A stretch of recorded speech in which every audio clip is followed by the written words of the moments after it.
वैसे तो मैं ड्यूटी से शाम को घर आता था, लेकिन आज दोपहर को ही आ गया। देखा तो ज़ैनब कपड़े धो रही थी, मोहम्मद मुर्गियों को दाना खिला रहा था और दुआ घर में झाड़ू लगा रही थी। मैंने बच्चों को आवाज़ दी, उनकी तो जैसे ईद हो गई। आवाज़ सुनते ही मुझे जल्दी से मिलने के लिए आए।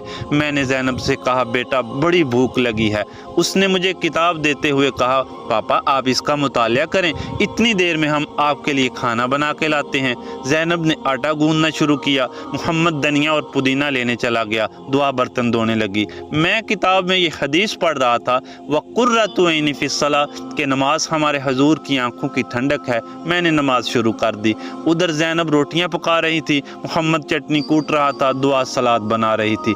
मैंने सलाम फेरा और दुआ मांगी, या अल्लाह हम सब की औलाद को वालिदैन की आंखों की ठंडक बना दे। इतनी देर में बच्चे खाना लेके आए। हमने बिस्मिल्लाह पढ़ी और खाना शुरू किया। वैसे तो